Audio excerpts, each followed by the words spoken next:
Students, in today class we are going to discuss IAS 2022 mains history paper. ये paper जो आपका कल 25 of सितंबर को हुआ है, उस पेपर फर्स्ट को हम लोग डिस्कस करेंगे। तो क्वेश्चन है इसमें, the urban character of Indus valley civilisation. Indus valley civilisation का जो अर्बन कैरेक्टर है, अर्बन कैरेक्टर का मतलब उनके जो अर्बनाइजेशन के जो फीचर्स हैं।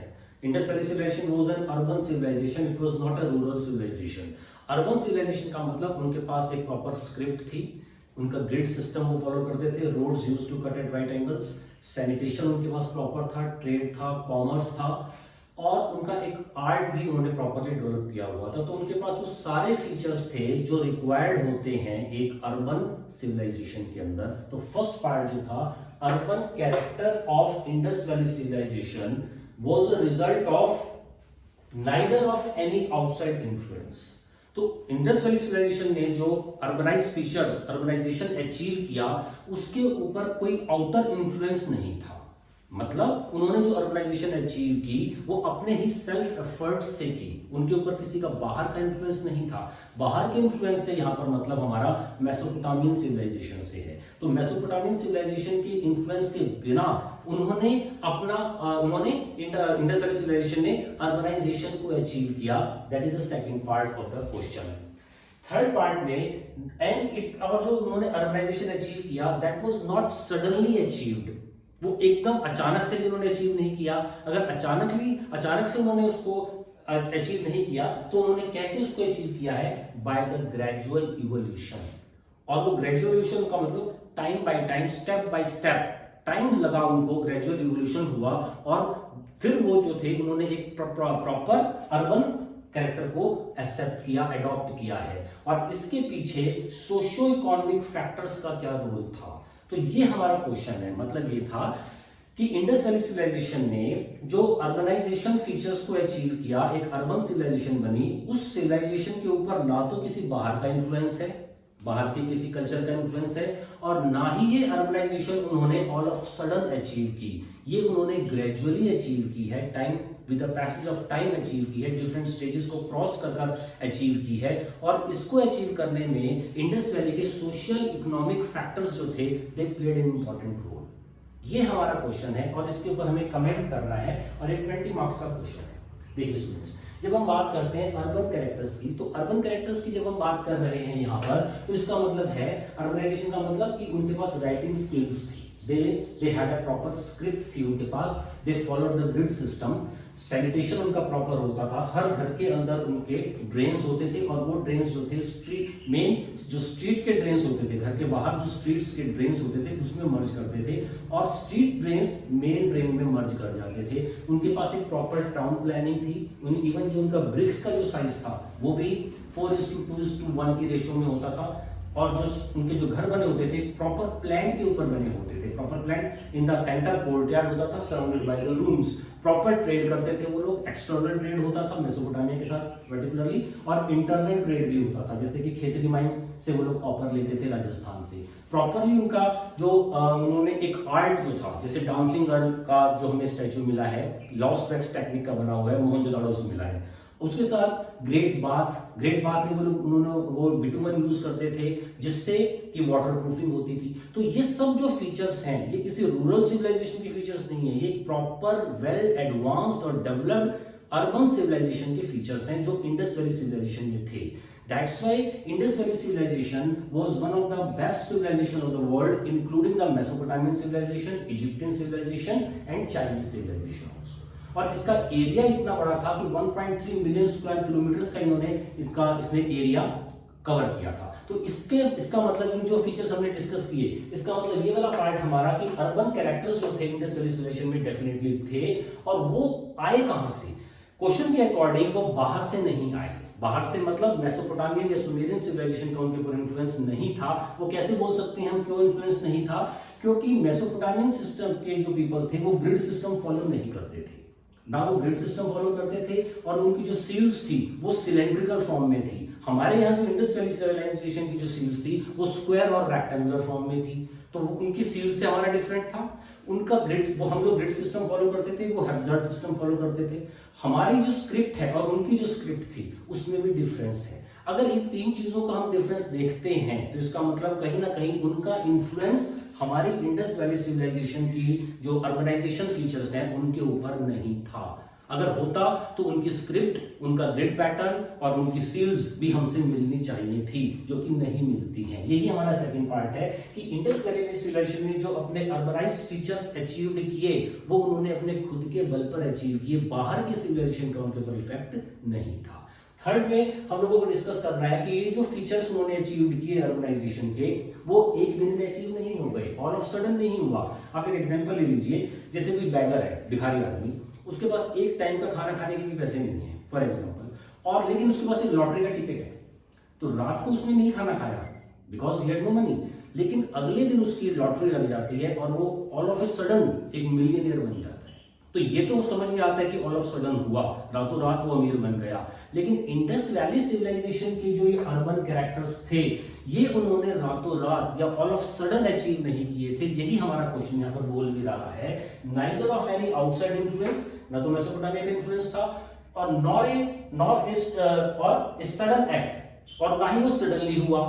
तो ये जो अचीवमेंट उनकी हुई है वो ग्रेजुअली हुई है। अगर वो अचीवमेंट ग्रेजुअली हुई है और उनको जो परफेक्शन मिला है तो वो ग्रेजुअली हुआ है, टाइम बाय टाइम हुआ है, with the passage of time हुआ है। तो और उसके पीछे सोशल इकोनॉमिकल फैक्टर्स का प्रॉपर एक बहुत बड़ा इंपॉर्टेंट रोल है। ये चीजें हमें डिस्कस करनी है। अब जब हम डिस्कस करते हैं कि इनकी जो इवोल्यूशन, इनका जो ऑर्गेनाइजेशन हुआ वो इवोल्यूशनरी फॉर्म में हुआ है। जैसे आप लोग इवोल्यूशन ऑफ ह्यूमन बीइंग भी समझते हैं। जैसे इवोल्यूशन ऑफ ह्यूमन बीइंग का मतलब कि पहले बच्चा छोटा होता है, फिर वो टीनेज में आता है, फिर एडल्ट बनता है, फिर बाद में जाके वो मैच्योर होते हैं। तो एक इवोल्यूशनरी फेज होती है। तो इंडस वैली सिविलाइजेशन की जो अर्बनाइजेशन उन्होंने अचीव किया वो इवोल्यूशनरी स्टेजेस में अचीव किया है, ऑल ऑफ ए सडन नहीं हुआ। तो इवोल्यूशनरी स्टेजेस को समझने से पहले हमें दो कांसेप्ट समझने होंगे कि what is pre Harappan culture and what is proto Harappan culture. Pre Harappan and proto Harappan दोनों ही हड़प्पा से पहले के हैं, लेकिन डिफरेंस क्या है? प्रोटो हड़प्पन कल्चर जो है वो हड़प्पन कल्चर के ज्यादा क्लोज है, ज्यादा नजदीक है as compared to the pre Harappan culture.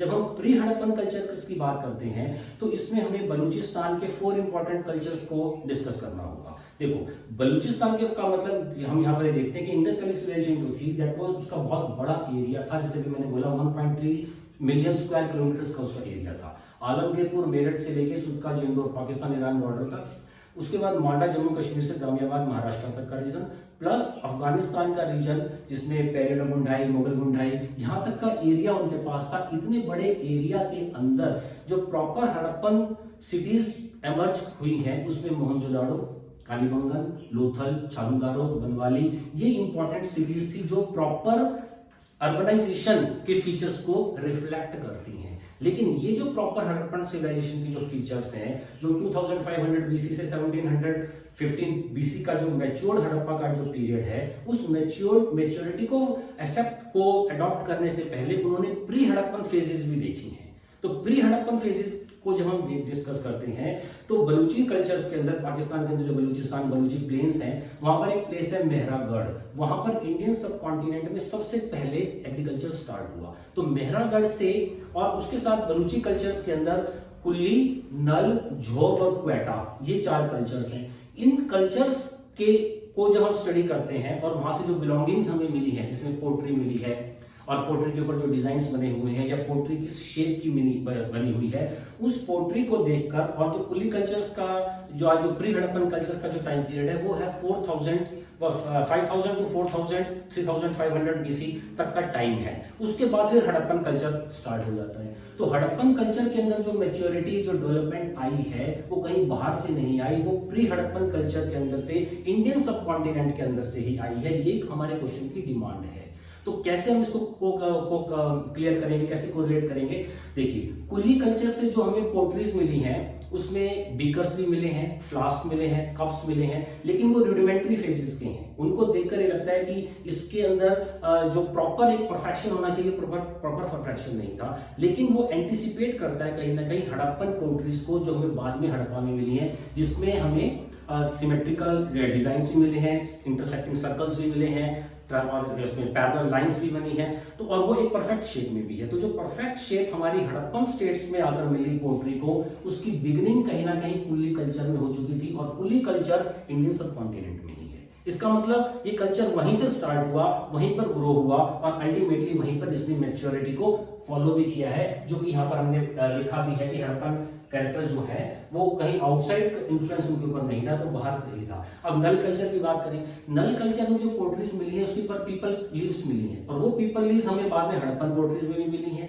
तो इसका किली गुल मोहम्मद एक इंपॉर्टेंट साइट है, वहां से हमें नल कल्चर की जो लीव्स मिली है, पीपल लीव्स मिली है उनकी पोट्री पर, वही लीव्स हमें बाद में हड़प्पन कल्चर में मिली है। झोप कल्चर से हमें बुल फिगर्स मिलती है, पोट्रीज मिलती है, और माउंट्स मिलते हैं। माउंट्स हमें पेरेडोगुंडाई और मोगल गुंडाई, दो इंपॉर्टेंट साइट्स हैं झोप कल्चर की बलूचिस्तान में, वहां से हमें माउंट्स मिले हैं। माउंट्स, और बाद में जाके हम लोगों ने देखा था कि हड़प्पन कल्चर के पीपल भी अपर प्लेस, अपर टाउन और लोअर टाउन्स में थे। अपर टाउन उनका सिटाइडल होता था, जो एक एरिया जो ऊपर उठकर जमीन से ऊपर उठा होता था, जहां पर रिच क्लास और प्रॉस्परस क्लास और रूलिंग क्लास रूल करती थी। तो ये सब चीजें हमने कुल्ली, नल, झोप में भी देखी, लेकिन वो रूडिमेंट्री, एलिमेंट्री और शुरुआती दौर में थी, और उनका जो परफेक्शन था, जो डेवलपमेंट थी, वो हमें बाद में जाकर हड़प्पन कल्चर में मिलती है। तो इससे हमारा यहाँ पर कौन सा पॉइंट प्रूव होता है कि अर्बन फीचर्स जो थे इंडिया के, वो बाहर से नहीं आए, और ना ही बाहर से नहीं आए मतलब ना तो मेसोपोटामिया से इन्फ्लुएंस थे, और ना ही वो सडन हुआ,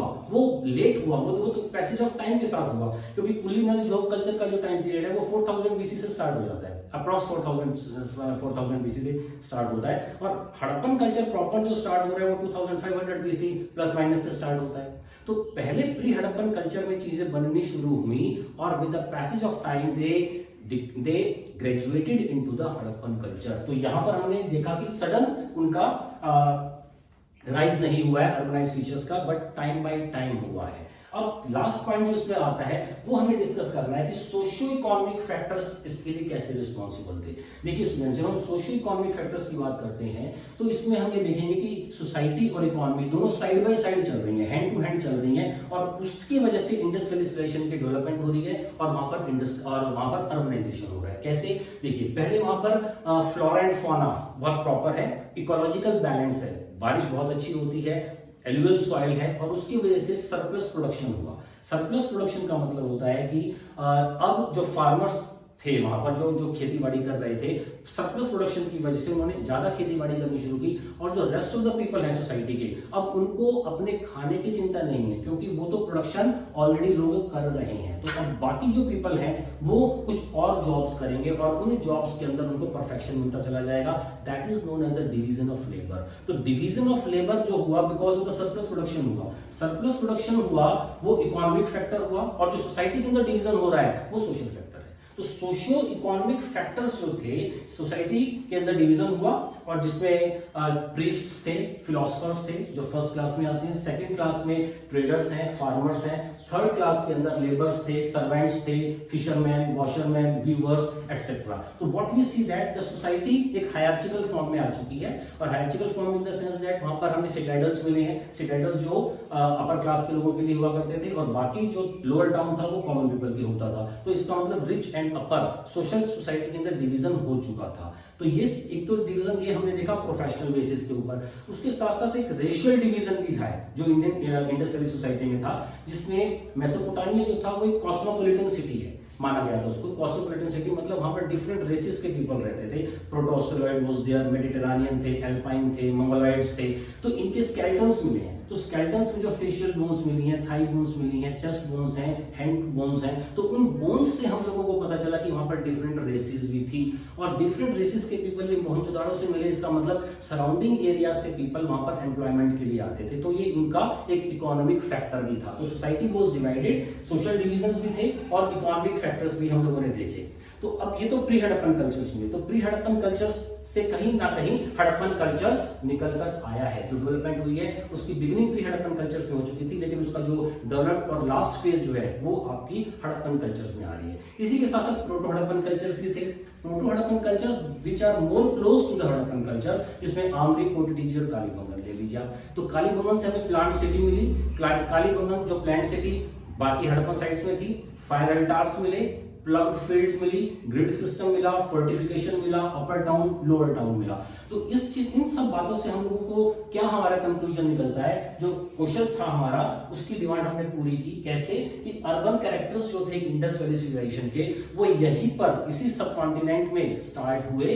मेहरागढ़, कुल्ली, नल, झोंक, क्वेटा से एग्रीकल्चर स्टार्ट हुआ और बाद में जाकर हड़प्पा में कुल एक लार्ज स्केल पर होने लगा, सरप्लस प्रोडक्शन होने लगी, हमें ग्रेनरीज मिली है। हड़प्पा से भी ग्रेनरीज मिली, 2 रोज में ग्रेनरीज मिली है, 6 ग्रेनरीज मिली है और हड़प्पा मोहनजोदड़ो से ग्रेनरी मिली है। तो वो स्टोरेज भी करते थे, ट्रेड एंड कॉमर्स भी करते थे। तो ये सब जो उनकी डेवलपमेंट जो उनके अर्बन फीचर्स जो थे उसके पीछे वो कहां से हुए, ना तो मेसोपोटामिया से उसका इन्फ्लुएंस था, second part of the question, और ना ही वो ऑल ऑफ द सडन हुआ। क्योंकि हम लोगों ने प्रूव किया कि हड़प्पन कल्चर के जो फीचर्स थे, जो अर्बनाइज फीचर्स थे, वो प्री हड़प्पन और प्रोटो हड़प्पन कल्चर से निकल कर आए हैं and ultimately the pre Harappan and the proto Harappan cultures graduated into the Harappan culture. Last में हम लोगों ने डिस्कस किया कि how the socio economic factors were also responsible, जो बेस जो ने उनको सपोर्ट किया इसको ग्रेजुअल इवोल्यूशन करने में। So that was the first question. Next videos में हम इसके दूसरे क्वेश्चंस को डिस्कस करेंगे। So students, you like share the video and subscribe the channel also. Okay students, all the best.